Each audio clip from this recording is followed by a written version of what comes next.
Hello everyone, welcome to the Concern Podcast, where we unpack political, social, economic, and cultural stories shaping our world. I am Emmanuel Taban. Now, the government of South Sudan, or the president of the Republic of South Sudan and the presidency, I would say, has actually amended the revitalized agreement on the resolution of conflict in South Sudan, so that it would have provisions to have the elections conducted next year in December. So last week we heard of the meeting that was held between the president and the vice presidents and some of the signatories to the peace agreement. And later on, the country or the nation was briefed about that. And also, reports are now coming out that there are actually amendments of the revitalized agreement on the resolution of conflict in South Sudan that were made on that document, so that elections can be actually held next year in December.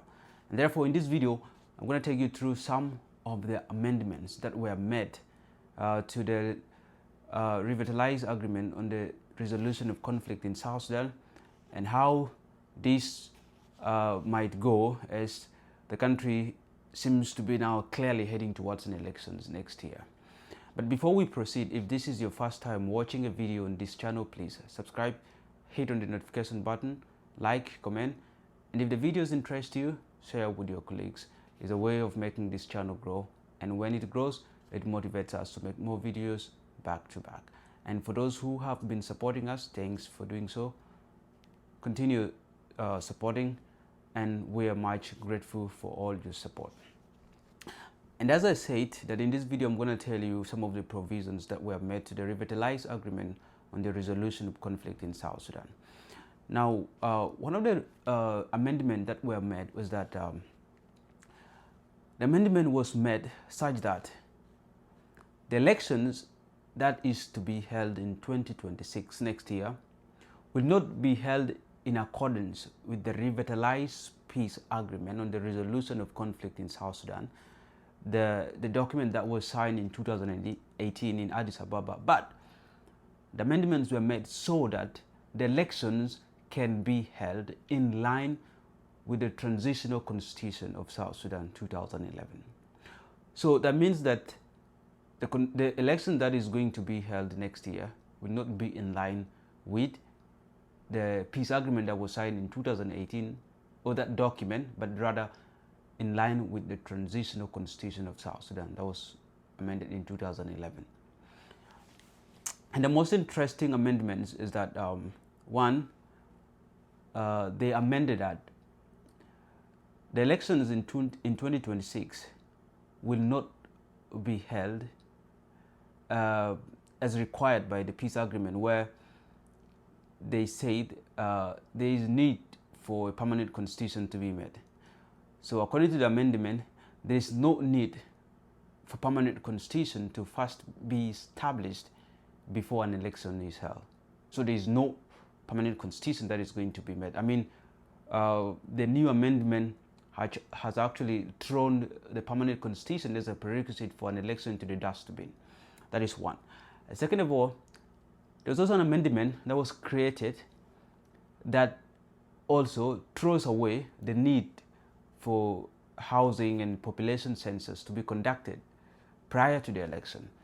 So that requirement, that prerequisite, is also thrown to the dustbin. There is no longer population census or housing census need to be conducted before the election. So according to the amendment, the population census will be conducted after the election. That is very interesting. Another amendment also that was created is that the Electoral Commission will have to actually produce the final voter register within 6 months. And I think that is going to fit within the next 1 year. So it is reduced so that the production of the voter register by the National Electoral Commission can actually fit within the 1 year. So if we are to see from next year, in January, if the Electoral Commission can go so fast with the register, we can have it produced within a very short time. That is another amendment that was created. And also, another amendment that was made was about an amendment of the National Electoral Commission. Because we know that the Electoral Commission is the institution that carries out an election, and the Electoral Commission Act 2012 has its own rules on how the Electoral Commission is supposed to be amended and how long it should be before amendment. So the amendment of the National Electoral Commission, according to the new document, has been reduced to 2 months.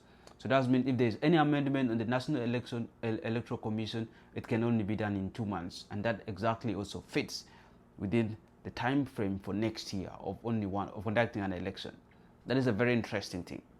Now, the most interesting thing also is that this amendment was done in exclusion of some of the major parties, especially some of the signatories, especially the SPLM-IO was not there. The civil society, which was part of the peace agreement, they were not actually included in signing that document. I mean, in making that amendment. And later on, the amendments were actually ratified by, it was signed by 3 justices. One, that is the Minister of Justice, Michael Makwelwet, who aligns to the SPLM in government. And then Justice is called Johnson Meiling Kakol, who is aligned to the SPLM-IO, and Wilson Lodiong Sebit, who is aligned to other opposition parties. So they signed that document, and now the document will go to the cabinet, the Council of Ministers, or to the cabinet for review, and later on it will be taken to the legislature for ratification. So once signed, taken to the legislature, and then it will be enacted into law, and therefore it will come into effect, and the country now will head towards an election. I mean, it is becoming very, very much clearer now that the country is indeed going to have an election next year, according to all these efforts that have been made. Amendment of the Constitution having gone, the meeting that was held last week, it appears to be very, very clear that the country is indeed heading towards an election next year. So thank you so much. This is an update for today about the forthcoming election.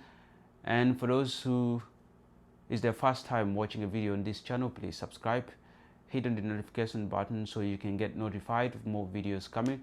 And also, if you like this video, tell us in the comment section what you think about it. And until next time, I'm Emmanuel Taban, and this is the Concerned Podcast. Thank you.